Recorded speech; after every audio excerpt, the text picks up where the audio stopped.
Assalamu alaikum. The topic today which we are going to discuss is about the Dorothy Orum's self-care theory.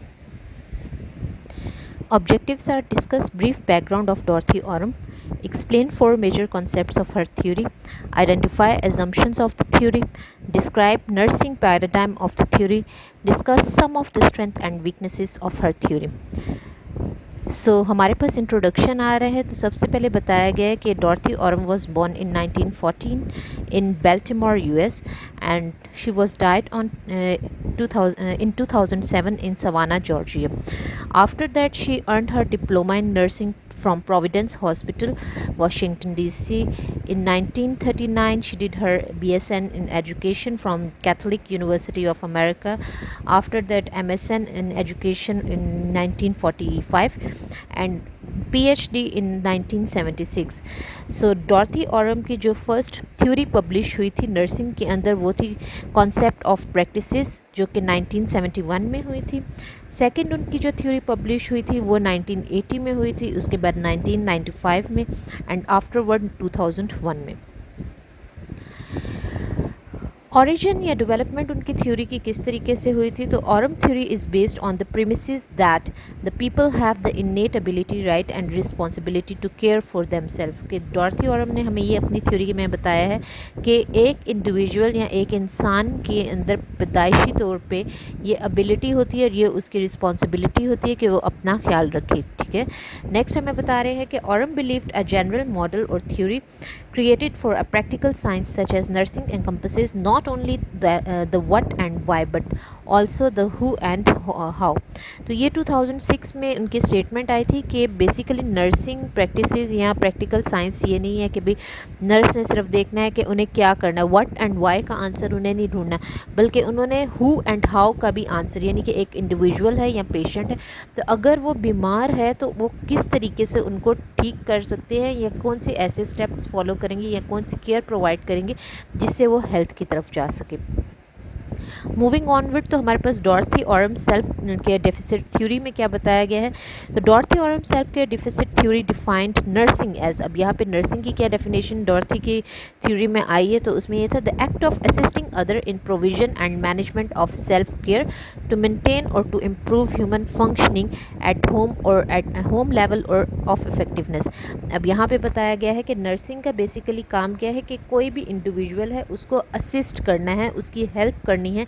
किस चीज़ में help करनी है? ताकि आप उसके मैनेजमेंट कर सकें कि वो अपने सेल्फ केयर कर सके और अपनी हेल्थ को या जो नॉर्मल ह्यूमन फंक्शनिंग होते हैं ऑप्टिमम लेवल तक इफ़ेक्टिव वे में वो अपने सेल्फ केयर खुद कर सके। ये थी नर्सिंग की डेफिनेशन कि एक नर्स का बेसिकली क्या काम है कि उन्होंने असिस्ट करना है या हेल्प करना है किसी भी इंडिविजुअल को। नेक्स्ट हमारे पास कुछ कॉन्सेप्ट्स आ रहे हैं जो कि हमें ऑरम्स थ्योरी के अंदर बहुत ज़्यादा मिलेंगे। तो ऑरम थ्योरी के कॉन्सेप्ट्स है self care demand, self care agency and nursing agency. तो इन्हें हम डिटेल में देखेंगे कि ये क्या होते हैं। बेसिकली ये एक कॉन्सेप्चुअल फ्रेमवर्क है। तो सेल्फ केयर थ्योरी में हमें बताया जा रहा है कि सेल्फ केयर क्या है? Self care for one's care self और for dependent care, that is care performed by another such as family member must be learned and must be deliberately performed for the life human functioning and well-being। कि जो self care है वो या तो individual खुद करे, अगर वो खुद नहीं कर सकता तो जिस इंडिविजुअल खुद अपना ख्याल रखता है उसी तरीके से उसको सीखना चाहिए कि वो दूसरे का ख्याल किस तरीके से करेगा ताकि जो ह्यूमन फंक्शनिंग है या वेलबींग है उसको अचीव किया जा सके। नेक्स्ट हमारे पास आता है सेल्फ केयर एजेंसी। तो self care agency is a human ability which is the ability for engaging in self care. कि ये एक एबिलिटी है या सलाहियत या कैपेसिटी होती है कि एक इंडिविजुअल किस तरीके से सेल्फ केयर में इंगेज हो सकता है। Condition by age, development state, life experience, social cultural orientation, health and available resources. कि अपने अवेलेबल रिसोर्सेज को देखते हुए और हेल्थ के अंदर जो चेंजेस आ रही हैं या आपके जो सोशो कल्चरल एक्सपीरियंस होते हैं या डेवलपमेंटल स्टेजेस हैं उसके अंदर रहते हुए आप किस तरीके से इंगेज होते हैं अपना ख्याल रखने में।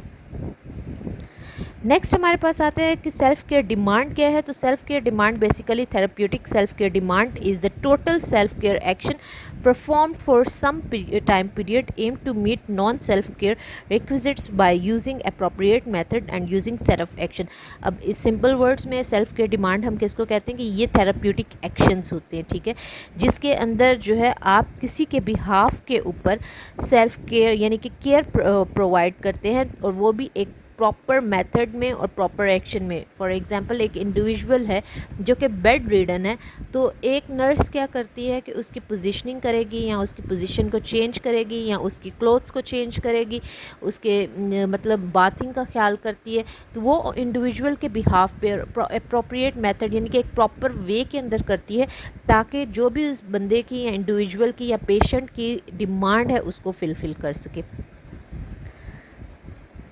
नेक्स्ट हमारे पास आते हैं nursing agency. The concept of nursing agency links nursing sciences and nursing practice. कि जो नर्सिंग एजेंसी है बेसिकली इसका कॉन्सेप्ट या इसका लिंक किसके साथ बनता है, नर्सिंग की साइंस के साथ और प्रैक्टिस के साथ। Nursing agency refer to the power of or ability of the nurse to design and produce system of care। कि नर्सिंग एजेंसी हम किसको कहते हैं कि ये एक नर्स की कैसी एबिलिटी है कि वो किस तरीके से डिज़ाइन करती है या ऐसा कैसे सिस्टम या इन्वायरमेंट बनाती है कि वो किसी भी सिक इंडिविजुअल को केयर प्रोवाइड करे। नेक्स्ट हमारे पास पैराडाइम आते हैं। तो पैराडाइम में हमारे पास सबसे पहले आता है कि नर्सिंग आ रहा है। तो nursing is an art through which the practitioner of the nursing give specialize assistance to patient with disabilities. के बेसिकली पैराडाइम में ऑरम्स की थ्योरी के अंदर हमारे पास नर्सिंग का क्या कॉन्सेप्ट है कि ये हमारे पास क्या है, एक आर्ट है जिसके अंदर नर्स क्या करती हैं, एक इंडिविजुअल को या एक डिसेबल पर्सन को असिस्ट करती हैं, हेल्प करती हैं। किस लिए करेंगी, making more than ordinary assistant necessary to meet self care needs. के बेसिकली जो इंडिविजुअल की सेल्फ केयर नीड्स हैं उसको फुलफिल करने के लिए। The nurse also intelligently participate in the medical care the individual receive from the physician. के nurse उसको सेल्फ केयर के साथ साथ जो मेडिकल केयर है यानी कि जो फिजिशियन ने या डॉक्टर ने प्रिस्क्राइब किया हुआ है उसके अंदर भी असिस्ट करती हैं। नेक्स्ट हमारे पास पर्सन आता है। Persons are defined as man women and children cared for either singly और as a socially unit and are the material object of the nurse and other who provide direct care. अब यहाँ पे person का क्या concept आ रहा है कि इसके अंदर जो है मैन वुमेन यानी कि मर्द औरत बच्चे वगैरह सब आएंगे, उनको सिंगली यानी कि एक इंडिविजुअल के तौर पे भी आप देख सकते हैं और एक आप सोशल यूनिट की तरह यानी कि फॉर एग्जांपल आप उनको एज अ होल कम्युनिटी भी जब केयर प्रोवाइड कर रहे हैं तो वहाँ पे आपको इस डायरेक्टली जब केयर प्रोवाइड की जाती है उसको हम पर्सन के कॉन्टेक्स्ट में लेंगे। नेक्स्ट एनवायरनमेंट आता है। तो एनवायरनमेंट हमारे पास क्या है कि फिजिकल केमिकल या बायोलॉजिकल जो फीचर्स होते हैं जो कि आपके इंक्लूड करती है फैमिली कल्चर या कम्युनिटी के अंदर, यानी कि आपके जो में इम्पैक्ट आपकी हेल्थ के ऊपर जिन चीज़ों की वजह से पड़ रहा है डायरेक्टली या इनडायरेक्टली, तो वो आपकी इन्वायरमेंटल फैक्टर में आएगा। नेक्स्ट हेल्थ हमारे पास क्या ऑरम की थ्योरी में एक्सप्लेन किया गया है। तो basically being structurally and functionally whole और sound. Also health is a state that encompasses both the health of individual and group, and human health is the ability to reflect on oneself, symbolized experience and communicate with others। अब यहाँ पे health का आपको क्या बताया जा रहा है कि इसको आप functionally whole या sound करेंगे, ठीक है। तो इसमें ये है कि health आपके पास क्या होती है कि वो individual की भी हो सकती है, किसी group की भी हो सकती है, community की भी हो सकती है, और उसमें आप human health को reflect करते हैं कि आपने किस तरीके से एक इंडिविजुअल को बताना है या एक कम्युनिटी को बताना है कि वो अपनी केयर किस तरीके से कर सकते हैं या सेल्फ केयर का कॉन्सेप्ट किस तरीके से डेवलप करेंगे। नेक्स्ट हमारे पास कुछ एजम्पशंस आ रही हैं ऑरम्स की थ्योरी की। तो सबसे पहले to stay alive and remain functional human engage in constant communication and connect among themselves and their environment। तो एजम्पशन उनकी ये थी सबसे पहले कि जो ह्यूमन का बेसिकली क्या नीड है कि उन्होंने ज़िंदा रहना है, ठीक है, और ज़िंदा रहने के साथ साथ उन्होंने कम्युनिकेट करना है अपने इन्वायरमेंट के साथ भी और अपने इर्द गिर्द के लोगों के साथ भी। The power to act deliberate is exercised to identify needs and to make need judgments। अब यहाँ पे क्या बताया जा रहा है कि बेसिकली उनकी क्या उनके अंदर सलाहियत होनी चाहिए कि वो अपनी नीड्स को देखें कि जज करें कि उनके बेसिकली ह्यूमन नीड्स क्या है। तो यहाँ पे हमें बताया जा रहा है नेक्स्ट के mature human being experience provision in the form of action and care of self and others involving making life sustaining and functioning regulating actions। ठीक है, अब यहाँ पे आपको ये बताया गया है कि जो एक mature human being होता है उसका बेसिकली क्या होता है कि उन्होंने अपने ऐसे एक्शंस परफॉर्म करने होते हैं कि जिससे वो सेल्फ केयर भी कर सके और साथ ही साथ जो उनके इर्द गिर्द के लोग हैं उनका भी ख्याल करें और ऐसी सस्टेनिंग इन्वायरमेंट बनाएं जो कि फंक्शन रेगुलेटिंग एक्शंस के मुताबिक हो, यानी कि ऐसी इन्वायरमेंट होनी चाहिए जिसमें इंडिविजुअली नॉर्मली वो अपनी लाइफ को गुजार सके। आगे हमें बताया गया है human agency is exercised in discovering developing and transmitting to other ways and means to identify needs for and make input into self and others. अब यहाँ पे ह्यूमन एजेंसी के बारे में हमें कहा गया जा रहा है कि भाई उसका ये है बेसिकली कि उन्होंने डिस्कवर, एक इंडिविजुअल ने खुद डिस्कवर करना होता है, खुद डेवलप करना होता है ऐसे तरीक़ों को कि जिससे वो अपनी बेसिक जो ह्यूमन नीड्स हैं उनको आइडेंटिफाई कर सके, फिर उन नीड्स को अचीव करने के लिए कुछ ना कुछ इनपुट डालें अपने लिए भी और दूसरों के लिए भी।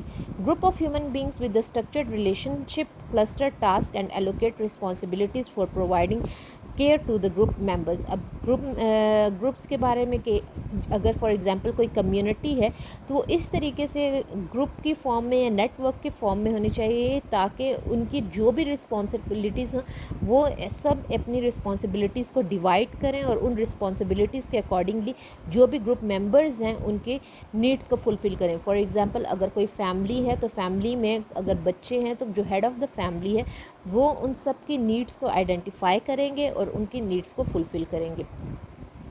मूविंग ऑनवर्ड्स, तो हमारे पास कुछ स्ट्रेंथ्स हैं इस थ्योरी की। तो स्ट्रेंथ में हमारे पास बताया गया है a major strength of the Dorothy Oram theory is that it is applicable for nursing by the